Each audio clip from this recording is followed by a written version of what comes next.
hepatitis. Las hepatitis, según la OMS, es una inflamación del hígado que puede causar una serie de problemas de salud y puede ser mortal.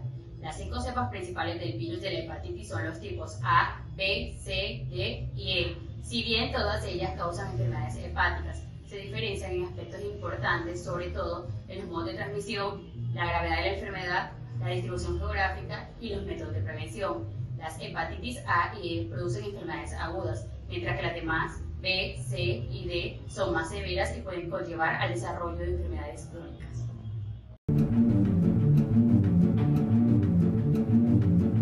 Cordial saludo a todos, mi nombre es Juan Quiroga y yo voy a hablarles acerca de la hepatitis A una vez abordado qué son las hepatitis. Entonces, el virus por hepatitis A es una de las enfermedades más importantes de salud pública a nivel mundial y se trata de una infección hepática sumamente contagiosa que causa inflamación en el hígado y que pues altera su funcionamiento. Entonces, con respecto al tipo de virus, estamos hablando de un virus que pertenece a la familia Picornaviridae y al género hepatovirus. Este contiene una cadena de ARN lineal monocatenaria y que contiene una cápside que carece de envoltura. Se han identificado para este virus unos 4 serotipos, de los cuales 4 son de origen humano. Hablando un poco acerca de su epidemiología, entonces tenemos que este es un virus que afecta y que se distingue en aquellas poblaciones de bajos y medianos ingresos debido a las deficientes medidas de saneamiento en estas poblaciones. Entonces, esta suele afectar principalmente a los niños, ya que estos en un 90% suelen contraerla antes de los 10 años de edad. La hepatitis A es una enfermedad realmente interesante. Sin embargo, uno de sus puntos fundamentales es su método de transmisión. Entonces, esto nos lleva a pensar cuál es el método de transmisión de la hepatitis A. El principal método de transmisión es de vía fecal-oral. Y esto es realmente interesante porque esto quiere decir que una persona se puede llegar a contagiar por el consumo de aguas contaminadas o de alimentos contaminados, sea por contacto con aguas residuales u otro tipo de contacto. Lo cual nos lleva al siguiente punto, las poblaciones afectadas. ¿Qué población es más vulnerable a esta enfermedad? Esta enfermedad tiene, por así decirlo, una especie de tropismo hacia los niños. Es más prevalente en niños. Y hay otro tipo de poblaciones, como pueden ser las parejas homosexuales, las personas que viven con pacientes enfermos, entre otro tipo de poblaciones, o personas que han viajado a lugares endémicos de esta enfermedad o que viven en lugares endémicos de esta enfermedad. ¿Qué tipo de sintomatología nos va a reportar un paciente que tenga este tipo de enfermedad? Ok, lo primero que hay que saber es que no todos los pacientes van a presentar síntomas. Especialmente mientras más mayor es la persona, más sintomatología tendrá. Los niños menores de 6 años no suelen representar una sintomatología, no suelen presentar una sintomatología. Sin embargo, se dice que alrededor del 10% de estos niños suelen presentar algún tipo de ictericia. Entonces, ¿cuál es la sintomatología general? Desde náuseas, pérdida del apetito, dolor abdominal, hasta la ictericia, por ejemplo. Todas estas son sintomatologías que puede llegar a presentar un paciente que cuente con hepatitis A. Cuando hablamos del virus de la hepatitis A, encontramos que clínicamente este virus o esta enfermedad es indescriptiblemente diferente al resto de las hepatitis.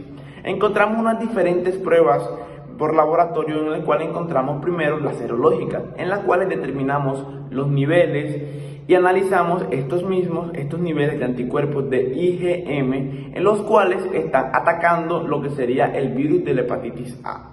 También encontramos una prueba de polimerasa en la cual detectamos el RNA o el ARN de este virus, por lo cual podemos detectar a tiempo y tener un diagnóstico seguro y certero de lo que sería un paciente con hepatitis A. Para los métodos de control de este virus siempre es bueno saber sobre la higiene, en la cual primero encontramos agua potable, lavado de manos, desinfección de todas las áreas. Además de esto encontramos que las áreas que estén infectadas por basuras, pozos o aguas que estén un poco alcantarillas, aguas sucias, aguas negras, todo esto se debe retirar de las casas de las personas, ya que esto es un vector fundamental para que el virus esté ahí y este pueda también infectar a las otras personas, así como también desinfectar zonas endémicas en donde este virus está muy frecuente. Como prevención de la hepatitis E, encontramos que las personas que estén en una zona en la cual esté rodeada de muchas infecciones de hepatitis E deben tener un buen saneamiento, una buena distribución de agua potable. También deben tener una buena higiene dentro de sus casas, sus familias. Y así, personas que hayan estado en contacto con personas infectadas con este virus, por favor tener un aislamiento y estar lejos de las otras personas para no propagar este virus.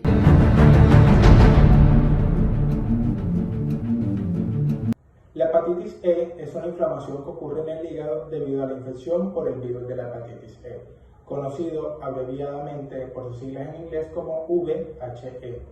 Debemos tener en cuenta que la infección por hepatitis E cursa en dos fases, la fase aguda y la fase crónica. En la fase aguda, esta es la que se establece en un corto plazo, no es tan duradera y nuestro sistema inmunológico es capaz de combatirlo por sí solo. Normalmente los pacientes mejoran alrededor de 2 semanas después de la infección sin ningún tipo de tratamiento. Sin embargo, la hepatitis E es aquella que cursa en un periodo de tiempo más largo y puede evolucionar hacia un estado crónico de la enfermedad. Esto ocurre principalmente en esos pacientes que están debilitados inmunológicamente, como esos pacientes que están tomando algún tipo de medicación después de haber recibido el trasplante de algún órgano, o bien los pacientes que están inmunosuprimidos por el virus de la inmunodeficiencia humana VIH.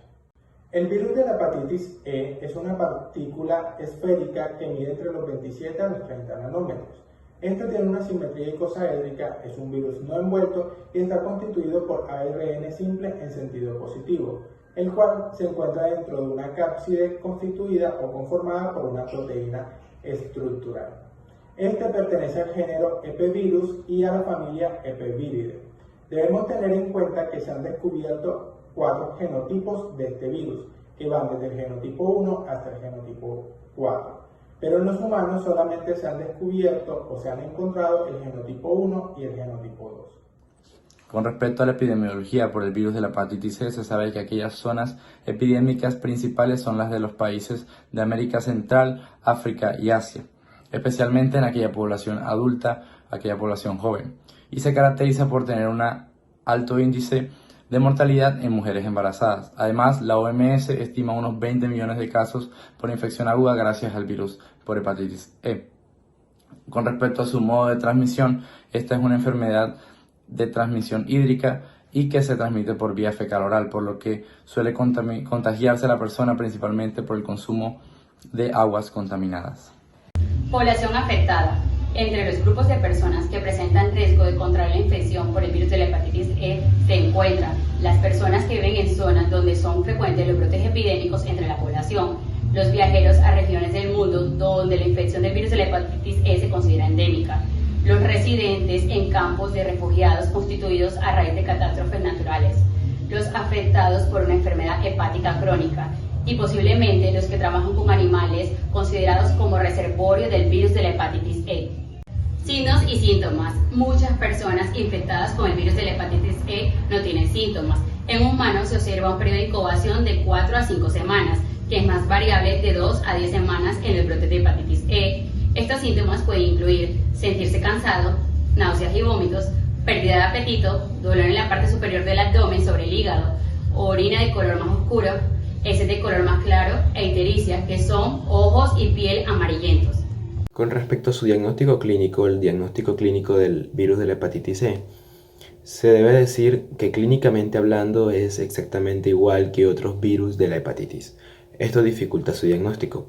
Sin embargo, hay una prueba realmente efectiva y es el identificar anticuerpos en contra del virus de la hepatitis C mediante el uso de inmunoglobulinas G e inmunoglobulinas M. Es el más efectivo hoy en día. Sin embargo, tiene un problema, y es que a día de hoy los cartuchos para realizar dichas pruebas son escasos, por lo tanto se dificulta mucho el poder realizar un buen diagnóstico de dicha enfermedad. Y con respecto a su control, se debe decir que guarda mucha similitud con el virus de la hepatitis A, contando con su primer paso, que sería el proporcionar de agua potable a las poblaciones incidentes, el segundo paso, que sería controlar la incidencia, con su tercer paso, que sería la determinación mediante la investigación de la epidemiología. El cuarto paso es la detección de los brotes y por último el quinto paso, que sería el control de la enfermedad. Como prevención de la hepatitis E, encontramos que las personas que estén en una zona en la cual esté rodeada de muchas infecciones de hepatitis E deben tener un buen saneamiento, una buena distribución de agua potable. También deben tener una buena higiene dentro de sus casas, sus familias. Y así, personas que hayan estado en contacto con personas infectadas con este virus, por favor tener un aislamiento y estar lejos de las otras personas para no propagar este virus. Como prevención de la hepatitis E, encontramos que las personas que estén en una zona en la cual esté rodeada de muchas infecciones de hepatitis E deben tener un buen saneamiento, una buena distribución de agua potable. También deben tener una buena higiene dentro de sus casas, sus familias. Y así, personas que hayan estado en contacto con personas infectadas con este virus, por favor tener un aislamiento y estar lejos de las otras personas para no propagar este virus.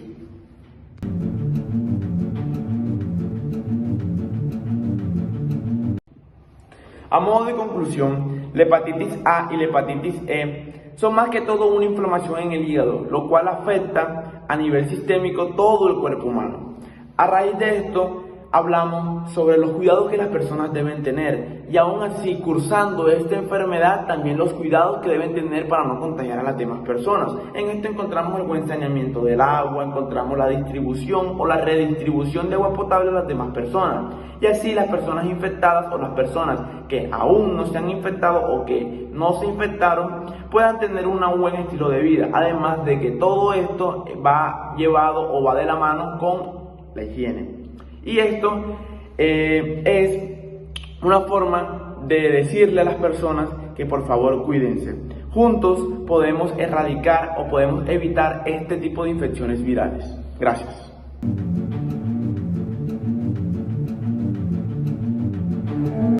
Soy Francisco Torres y tuve hepatitis A. Mi historia inicia después de haber asistido a un evento familiar. Aproximadamente 2 semanas después de este encuentro, empecé a presentar molestias abdominales como dolor y episodios diarreicos. A esto se le suma el hecho de que presentaba episodios de dolor de cabeza intenso, malestar general y pérdida del apetito. Fue por esto que consulté al servicio de urgencias, donde inicialmente me diagnosticaron con un cuadro gripal que era pasajero. Me enviaron a casa a guardar reposo. Pero 2 días después de esto, el color de mi piel se fue tornando amarillenta. Esto me preocupó y nuevamente consulté al servicio de urgencias. Aquí me hicieron una serie de estudios y al final me diagnosticaron con hepatitis A.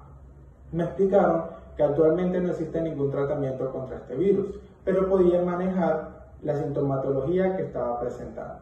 Me enviaron a casa, guardé reposo y poco a poco me fui recuperando de esta enfermedad.